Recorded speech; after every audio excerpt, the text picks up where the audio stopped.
This morning on BRN, are the wealthy less worried about old age? And joining me now is Dr. Katharina Fenz of the World Data Lab. Dr. Fenz, great to see you. Thanks for joining us on the program this morning. Thank you so much for having me. Look, as a average American, I know that I worry about old age, and in particular, some of the costs associated to old age. But you undertook a very interesting study, and let me ask you: are the wealthy among us, whether it's here in the States or in Europe or across the world, are they less worried about old age? So that's a very good question. And I also found it very interesting to look into this. And actually, in general, the wealthy are less worried about their financial situation at old age. But still, we can see that many who are wealthy, or at least many people in wealthy countries, are still worried. So it's not a one-to-one relationship, although there is some kind of trend visible. So I guess having more wealth and more income, I guess in some way translates to some not satisfaction, but security in the minds of those that have it. Absolutely. So it definitely plays a big role in how people perceive their security and especially also their potential situation later on and their financial situation when they're in older ages. But there's a lot of other factors that also come into play and that do seem to play a relevant role. And what about when you look at countries, like obviously I'm in the United States, you're in Austria. When you look at, for example, Europe or some of the other countries in the world, are there even greater differences between having money, not having money, and your feeling of financial security in old age? Definitely, yeah. So we can see that the countries with the highest rates of insecurity for financial situation in old age are actually the poorest countries of the world. There's many African countries where poverty rates are high and people are really worried, or like 90% of the people are worried. And we can see a trend that on the other side of the spectrum, there's especially many European countries where levels of worriedness about old age are really low. We can see, for example, Denmark has really nice low levels. And the US, for example, is somewhere in between, although, of course, we have high levels of wealth.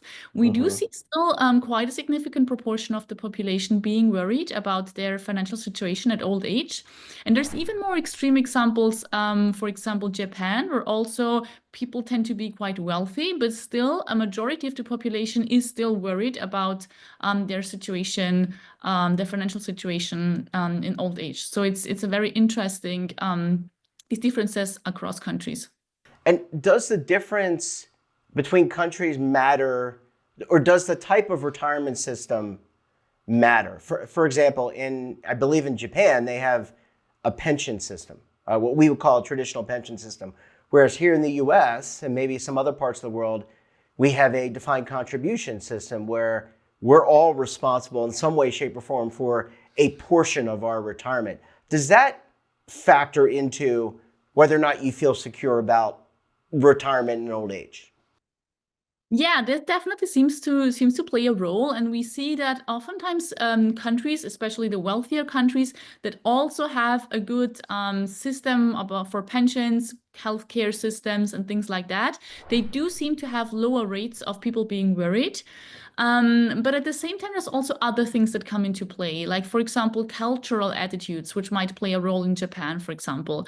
I think also things like the inequality in a country. So not just whether there's a lot of rich people, but also like whether there's maybe also poor people and there's split in the population. And also things I think like the economic outlook, not just the current situation, but also what people might expect about their future, about where their country might be going. If this outlook is more positive, I think they also tend to be a bit less worried about their situation later on. And doctor, where does longevity? I think even in some of the poorest countries, Africa, for example, though they may not live as long, there are healthcare. We've gotten better with our healthcare. We're living longer.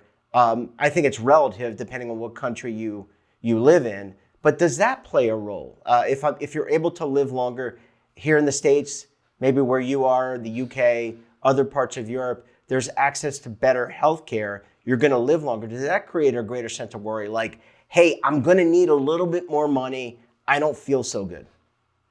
That's a very good question, because I think there's effects going into different direction here. Because on the one side, if you have that good healthcare system and you can expect to live longer, there's more reason to think about your financial security at an older age.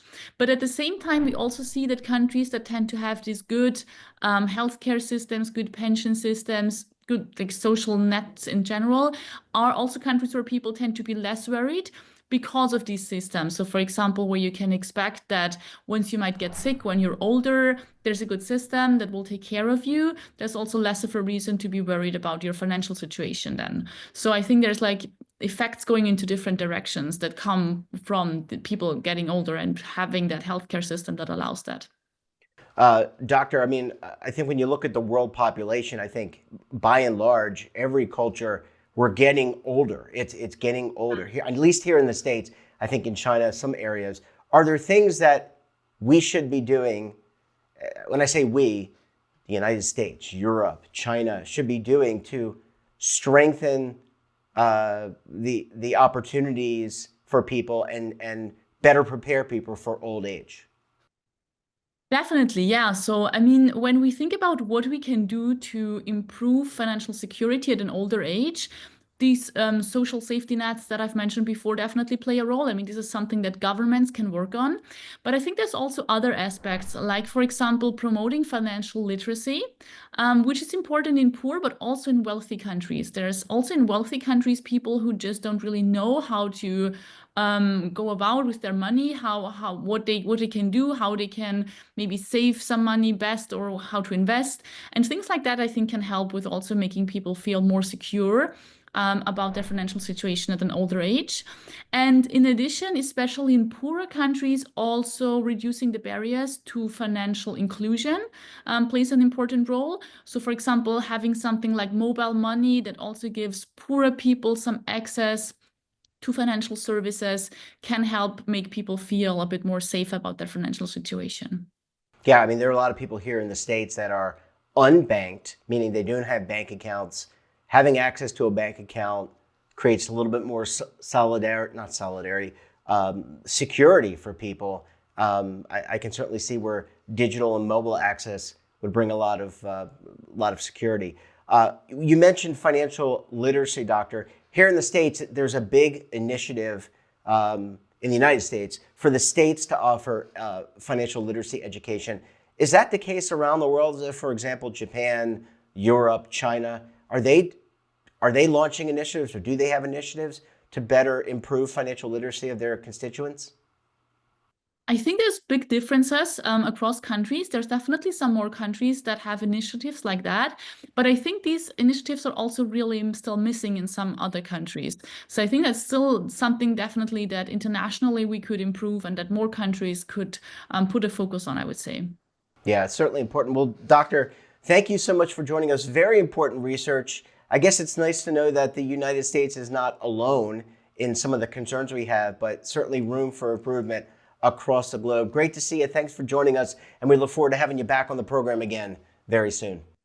Thanks so much for having me.